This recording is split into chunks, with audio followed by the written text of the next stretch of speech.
will have an existential shock. A Type 1 civilization has the power of an entire planet. They control the weather. They mine the oceans. They control volcanoes. They control earthquakes.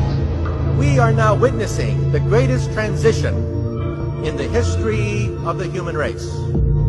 Transition from Type 0 to Type 1. The generation now alive is privileged to see the birth pangs of the birth of a new civilization. And Venezuelan leader Hugo Chavez has once again accused the United States of playing God. But this time it's Haiti's disastrous earthquake that he thinks the U.S. was behind. Spanish newspaper ABC quotes Chavez as saying that the U.S. Navy launched a weapon capable of inducing a powerful earthquake off the shore of Haiti. He adds that this time it was only a drill, and the final target is destroying and taking over Iran. The existence of a tectonic weapon has never been proved, but its use is often suspected. Last year, I confronted Heizo Takenaka, the former Japanese finance minister, over why he handed over control of the Japanese financial system to a group of American and European oligarchs. He and his envoy told me that it was because Japan had been threatened by an earthquake machine. I did not believe it at the time. However, when I started exposing some of their doings, I was told by the Japanese security police that because of what I had said on places like Rense.com, that Niigata City was going to be hit by an earthquake. 2 days later, Japan's largest nuclear reactor was the exact epicenter of two earthquakes, both 6.8 in magnitude. There is a possibility a part of Japan will sink. It will not be an accident. It will be created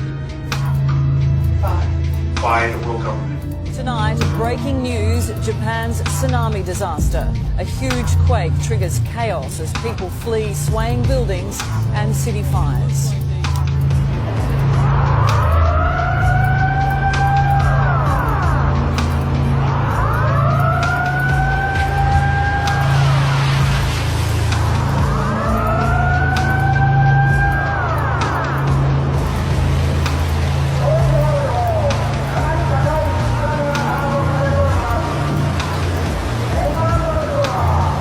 That was too much of a coincidence for me.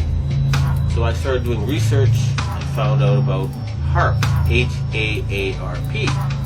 And I realized that they really did know how to make earthquakes. They do it by shooting a 1 billion-watt microwave into the ionosphere. What if you could fire a laser at the sky and make it rain?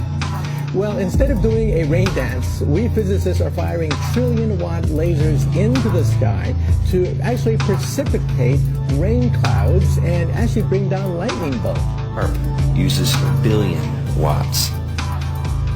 Beam straight into the ionosphere for experiments. Picture these strings on the piano as layers of the earth. Each one has its own frequency. What we used to do is beam radio waves into the ground, and it would vibrate any strings that were present in the ground. We might get a sound back like, and we'd say, that's natural gas. We might get a sound back like, and we say that's crude oil. We were able to identify each frequency. We accomplished this with just 30 watts of radio power. If you do this with 1 billion watts, the vibrations are so violent that the entire piano would shake. In fact, the whole house would shake. In fact, the vibrations could be so severe underground that could even cause an earthquake. Originally approached me in 1984 to find a use for the natural gas on the North Slope of Alaska, which they could not sell. To give you a feel for how much gas they asked me to find an application for, it was enough gas to produce all the electricity of the United States for a full year.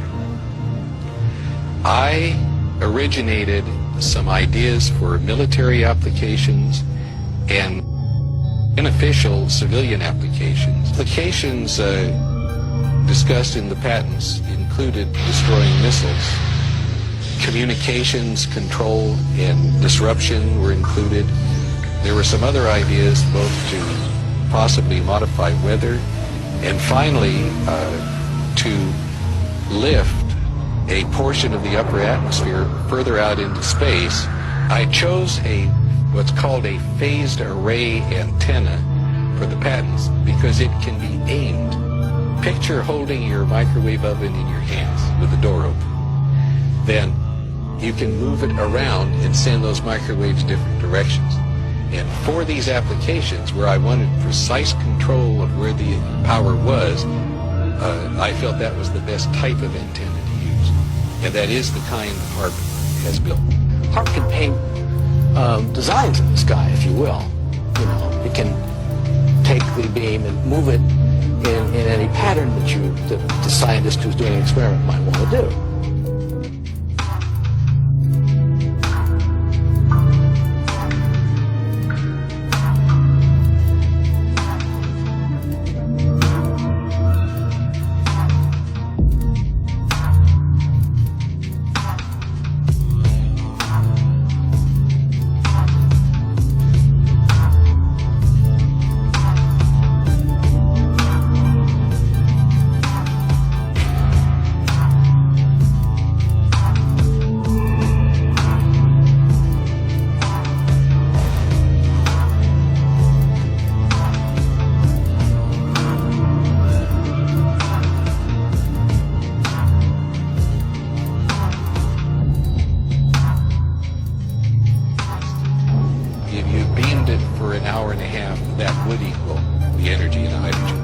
After I had actually left the program in 1987, one of the last communications I had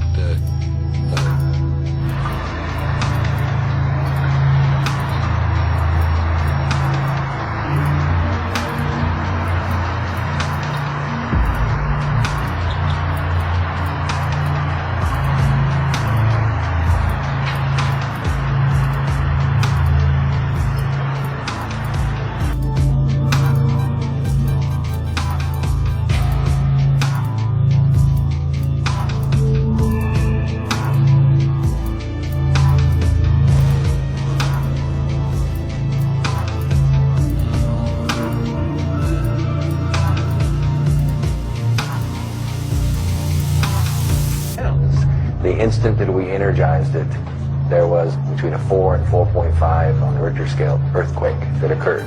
We were so amazed about what seemed to be cause and effect.